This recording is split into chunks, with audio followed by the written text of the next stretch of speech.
another QI compilation show. I've queued up my favourite questions from the quixotic quagmire of Series Q. After all, it's about quality, not quantity. How good are you at multitasking? Excellent. Excellent. OK. Here we go. Oh, I see. Yeah. I didn't know it was going to be tested on. Just volunteered yourself, OK? So I want you to take this stack from here and recreate it exactly the same on this one, and you can have to move them one at a time, OK? Oh, right. But while you're doing it, I want you to recite the alphabet backwards. Ooh. Well, I can't do that anyway. I mean, I don't think I can do it forwards, like. A, B... No, so you don't understand how the game functions. We're going to find out that Andrew's a toddler. Just took them off and put them on the counter. A, B, C... Not backwards, though, is it? I can't do it backwards. You must do it backwards. And put them on the middle one. OK, listen to me. Here we go again. Z, Y... Keep them on the post. backwards. X... Move them one at a time. No, middle one. What's wrong with this? No, don't help him. I love this, because as I said... Z, Y, X, W... V... U... OK, help. Don't pretend you could do this. So why did you say that you are good at multitasking? I'm a man and I like to brag. I had a moment on a flight last week, actually, when I was flying from Aberdeen to Shetland, and I was with my tour manager, who's also a big chap, and we sit next to each other because we're pals, and there was hardly anyone else on the flight. It was only a small plane. And the stewardess came over, and she said, Mr. Manford, Mr. Isaac, she said, would you mind separating and sitting on either side of the plane? Oh, no. Weight distribution. Weight distribution! They're as heavy as a wing. So he's going to land like this if it's... Well, that's what you should have done. We will at the start. Yeah. But during the flight, we're going to set you a series of challenges. Zigzagging about the plane.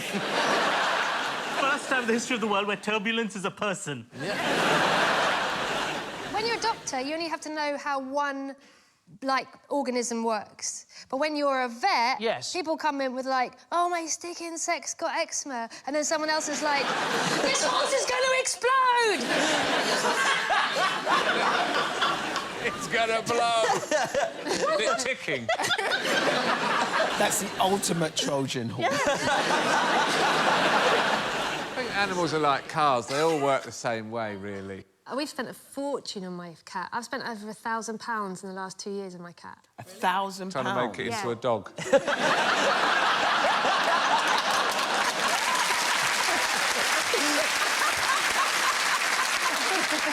So, what's wrong with the bloody thing, apart from it's a cat? They're hard to come by, cats, aren't they, after all? You know those bits of elastic that keep chicken legs together like that? It swallowed one of those and it went all through its system, tied up tied it all up. Anyway, she died, so that's fine. Oh my God. Well, I wasn't going to pay £1,000. Come on.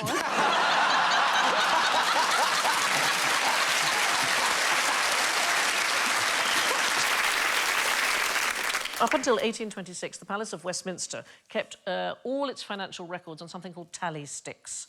So you had a stick and you split it in two when you issued a debt, and when the payment was made, the two sticks were tied back together again. Wow. But eventually, of course, paper records superseded the need for these, and now they'd got a lot of old wood, so they decided to get rid of it. The obvious idea was to burn it. So on the 16th of October, 1834, the clerk of the works, who's in various records called Mr. Wibbly or Mr. Woobley, he ordered 2 cartloads of these tally sticks to be burnt. Mr. Wibbly Wobbly? Mr. Wobbly Wobbly, yes. Mr. Wibbly Wobbly, get rid of the sticks. Don't work with them, Mr. Wibbly Wobbly. Rid of the sticks, you want?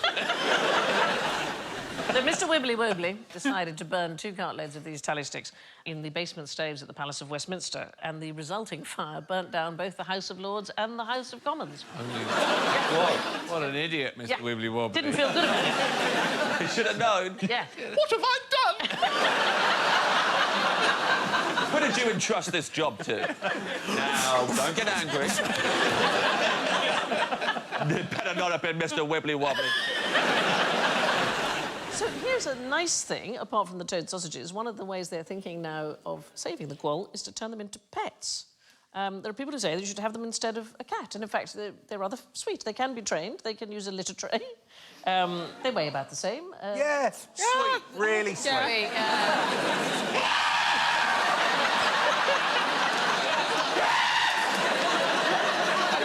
Working out.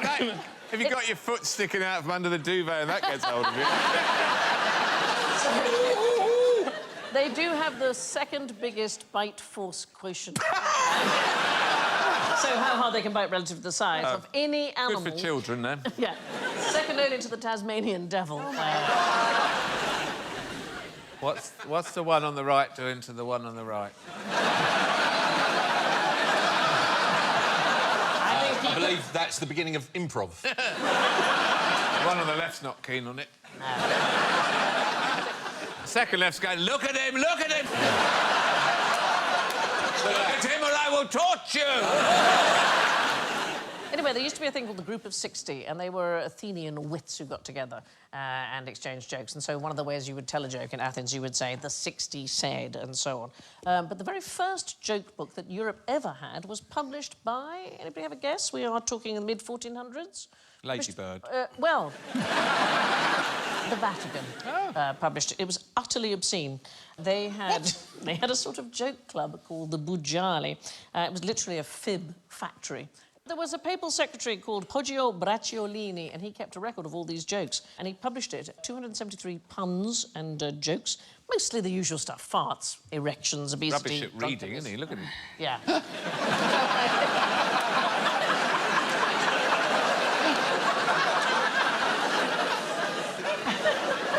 Excuse me, is that Athena? The frame of my picture has fallen on my head. For what sort of business would you want to use a queer plunger?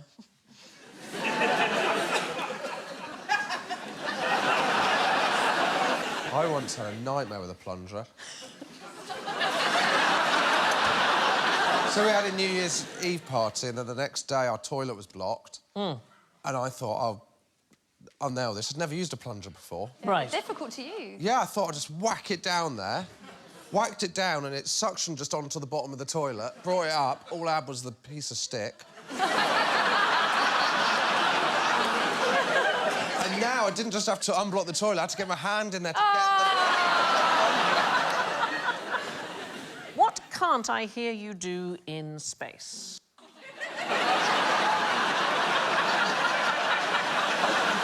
screaming sound.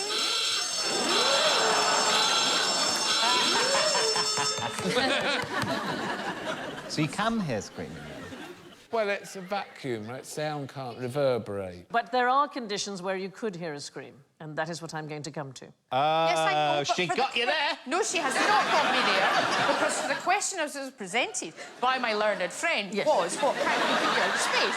Answer scream, and I said, because space is completely silent, which he said, and I went, did I just talk to myself? No, because I thought I just said Because that. I did not say... Oh, God, I wish I was in space!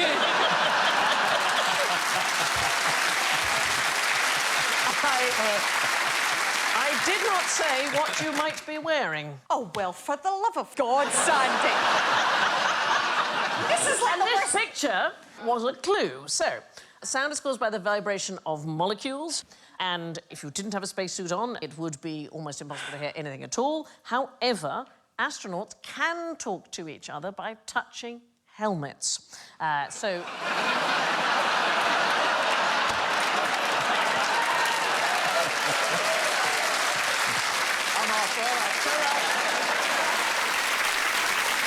the sound vibrations, they travel through the air inside the spacesuits and inside the glass, enough for them to be able to communicate with raised voices. And in fact, NASA teach this to the astronauts as a sort of backup in case radio communication fails. Sure. So we're going to try it. Is that why you don't get any lesbians in space? You've both got helmets. Pop them on. It smells really bad. Right. They're enormous, much bigger than mine. Try and...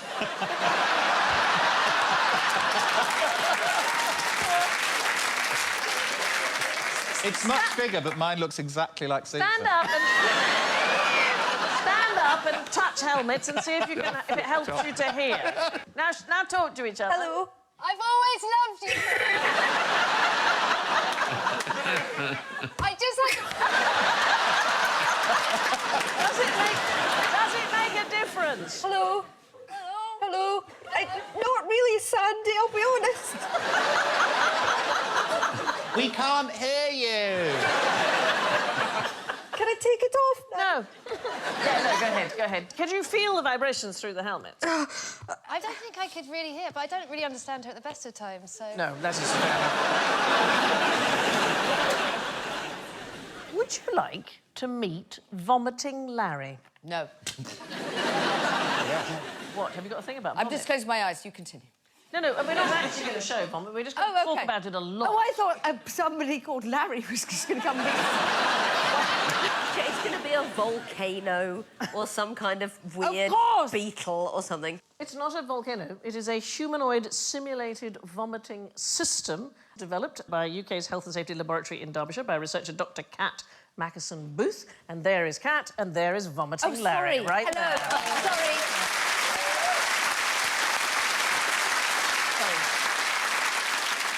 Kat, I believe that Larry can vomit on command. He can. Why would you invent such a thing? So we're looking at infection transmission, so we want to identify how far vomit spreads so that we can help clear it all back up again and prevent transmission of fluid. Presumably, I'm going to guess it's further than we think the little pool of vomit... Yeah, it'd kind of fill with all the droplets and splash most of this bit of the studio. No. Wow. Yeah, but you wouldn't be able to see it, so when you come to clean up the main bulk, you'd stand in it, spread it everywhere. So you're just carrying on, but even when you think you've cleaned it all up? Yeah. Why is he called Larry? Because the head of the system's called Airway Larry. So it's for when medical students are practicing laryngoscopies. Yeah, so I think obviously. that's where the Larry... I'm thinking about it. Do the medical students not provide enough vomit? I mean...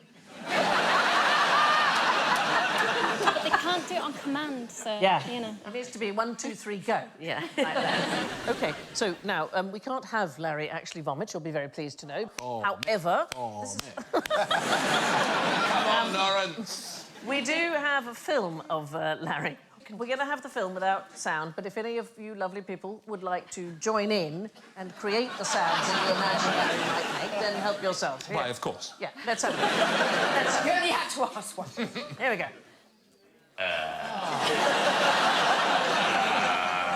I'm dying.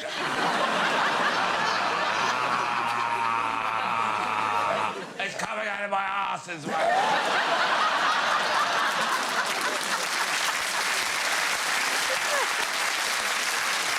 You know when you're being... and you can't turn around quick enough because you know it's going to...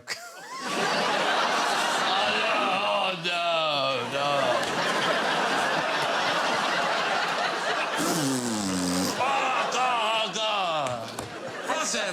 Flush me. Yes, I'm so sorry, darling. Here's another interesting fashion for royals. Louis XIV, he had a fashion that courtiers should have one long fingernail. Why was that? My husband's got one special toenail for scratching his eczema. It's awful, isn't it? Is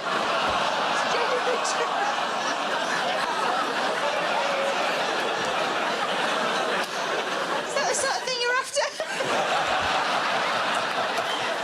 I feel in this show you and I are in danger of oversharing. And you seem to be fine with that, though. That's... Yeah, as long as he keeps it to himself, I'm all right. Right. Yeah. He hasn't really, has he, now? No. He's only told me quite recently, and we've been together for nearly 15 years. So there's nothing I can do about it now, is what I'm saying. Yeah. I'm stuck with it. Except maybe pay more attention in the future. So the one long fingernail, what do we reckon? Is that a cane that he's leaning on, or is that the fingernail? No, he didn't have the fingernail, so it was the courtiers who had... Everyone else had to have the fingernail. Yes. Is it to do with his anus? Let me just get that out of my head. What's it doing in your head?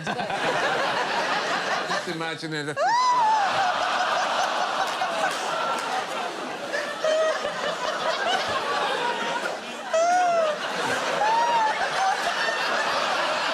That is your takeaway from this show. Yeah. pulsating termite and a fingernail up Louis XIV's arse. Now... So in this reality, he said, I want any of you to be ready. Yeah. There's no telling who I'm going to ask to stick their fingernail up my anus. So I want you all to grow it. I don't want it to be a specialism. I want to say, you, now. Why might you put a mirror next to a lift? Any thoughts about this? We're talking about waiting? Next to a lift or in a lift? No, next to it. It's to do with you looking at yourself. People dislike waiting in line, but they do like looking at themselves. People don't complain if the lift takes a long time to arrive, if they can constantly see themselves. I love this picture, though, so we had an experiment to see if we could recreate this with all of you. So let's have a look. Are we able to do that? There. What do you think? I know! Oh, it's top of the pops from the 70s.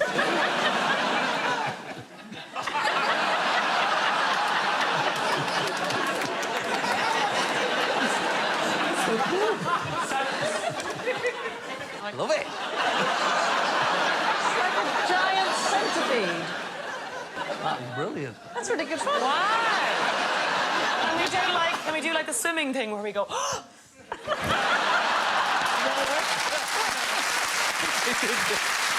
That's great. This is brilliant. beginning to look like a Bollywood movie. Have you heard about the carrot swindle? Do you know about the carrot swindle? I know about the carrot swindle. When you go to your self-serve checkout, everything you put on for whey, you just press carrots. Really? Yeah. What, so you'd be like buying an anvil and you'd press carrot? Yeah, so you put down, what's an expensive vegetable? Prosecco.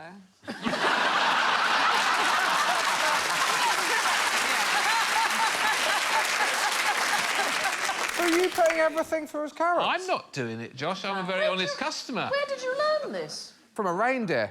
No, because what they found, Yeah. the supermarkets, the reason they started to become suspicious was because they were selling millions of tons of carrot and that thousands and thousands of bottles of Prosecco were being stolen. Wow. So they started to watch people, and sure enough, people just putting all their washing on the thing, pressing carrots and putting it in. All their washing? And it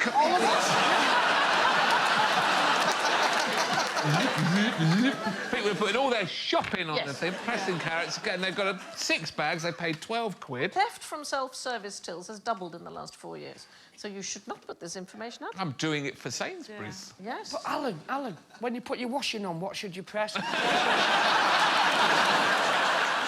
So you've each got a quilt and a cover. Right. Oh. So we're going to have a very quick competition. Couldn't be easier. To see who can be quickest. Hang on. I haven't done the bow yet. I haven't got my key. Get your quilt out. We're going to do it all at the same time. Wait. OK, OK. Is everybody... I can't find the opening, Sandy. Hang on, can we open it? Where do we start? Can't find my thing. OK, ready? 1, 2, 3, No, go. I'm not ready, I'm not ready. I'm nowhere near ready. Oh, my God. Buttoned up. Go, they've got it. Hang on. Mine's buttoned up.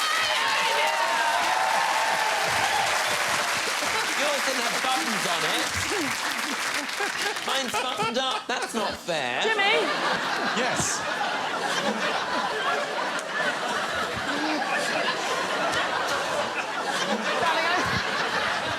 He has staff to do it for him. Are you all right? Mind your hair. What happened? I think it's all right. I did, yeah. I mean...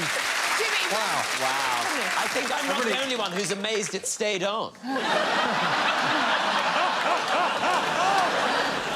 Let's talk about different kind of cues. So when you are on the phone... Oh, yeah. What's the worst thing about that, do you reckon? It's when the computer doesn't get your accent. I get that a lot. I used to ring the Odeon film line. I used to work for them. Be careful. The Odeon film line to find out... This is going back, isn't it? Yeah, it is. That's the job I Find had. out the times of the films. This is even before DVDs. Yes, before DVDs. So which Odeon cinema are you interested in? Yeah. And I would say Holloway. Yeah. And it would say, did you say Manchester? Every time! That's exactly it. That was similarity between the two words. There's almost no letters that are the same. Actually, that was just one of us.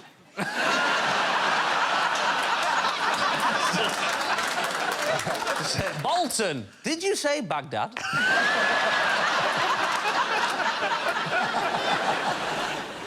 Ancient Greek kylix. So this is a wonderful thing. It's a shallow drinking cup for wine. It's similar to one of these cups, but it had obscene pictures painted on the inside, which were gradually revealed.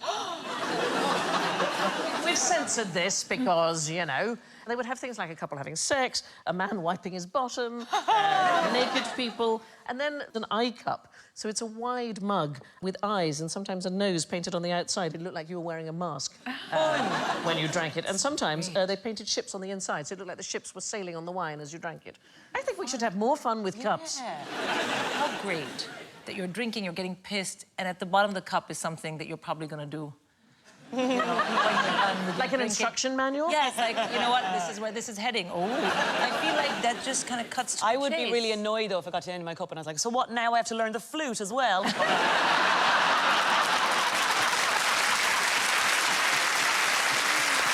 OK, so I just want to see what kind of audience we have in tonight.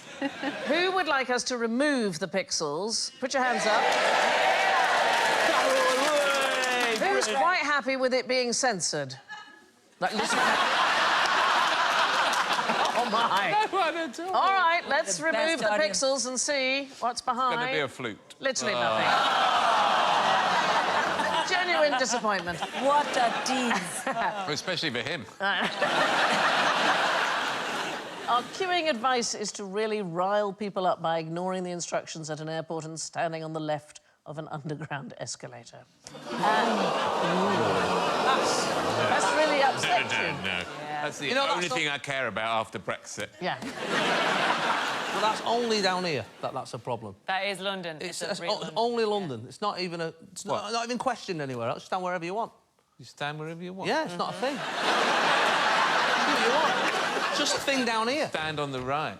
Not in anywhere else. Fucking stand on the right.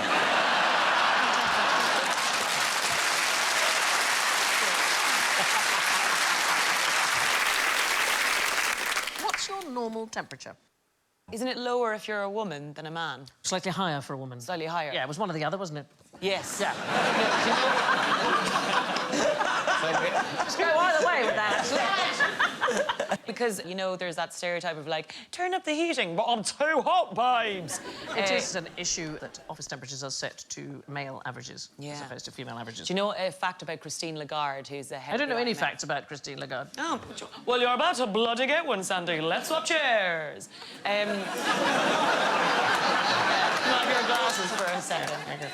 Do you want some cards? Yeah. Oh, no, that's got all the answers on here. Have that. Of course, the interesting about Christine Lagarde that she used to do was that she... please stop laughing, darling. I'm trying to get to the fact. What's the most dangerous thing to do in bed? Tell the truth.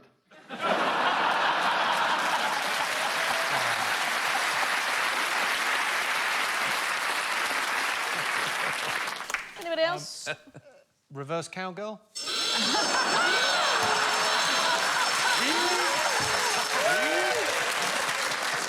They had that locked and loaded? There was some suggestion you might say that, darling. Is it a particular favourite? Yeah, how did they know? Am I the only person who noticed that you said DVD? I did say DVD, yeah. Who uses DVDs? Whoa! What? What do you... Unbelievable!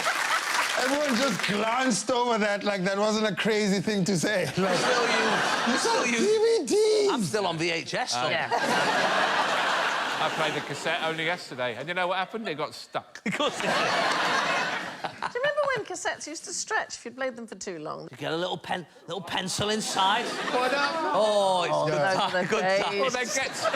You'd be driving, and you'd pop one out while you're driving, and then the tape... It's my best tape! Don't pull it, don't pull it, don't pull it! I can't pull over, it's the M4! Get out, get out! Get out with a pencil, get out! Now wind it on. Wind it on. You know, come on, you're 4 years old. You can do this. Anybody have a mnemonic to remember the planets in order? Yes. It's Mercury, Venus, Earth, Mars, Jupiter, Saturn, Uranus, Neptune. Thank you, darling. That's perfect. That is the order, and... Pluto doesn't count. It's actually a Disney character. Yes, that's right. That is the order of the planets, and one is often taught it at school. So many volcanoes emit mulberry jam sandwiches under normal pressure, or my very easy method just speeds up naming planets. So there were... I couldn't get past vagina, though.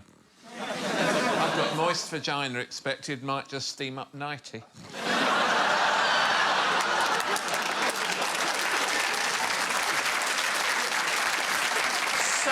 So weirdly, that's probably the one I'm going to remember. Anybody else? Alice, you've got one? Mine's quite depressing. OK. Mum's vacant expression means Jane sulks unless noticed. Wow, you were a jolly girl at school. My favourite is Mary's virgin explanation made Joseph suspect upstairs neighbour.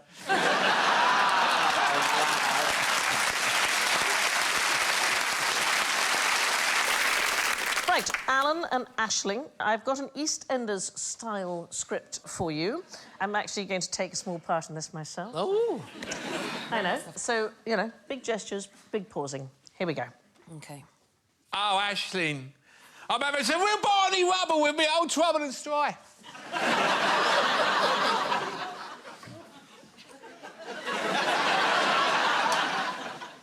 She found a pair of your Anna Wickers in my Lucy locket.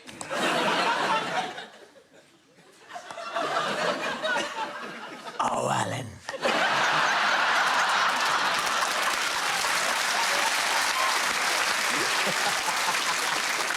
You absolute donor.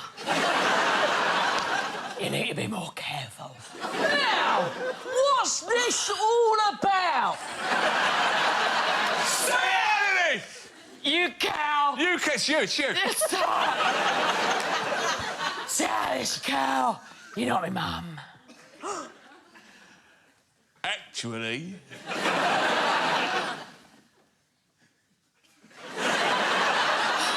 she is. And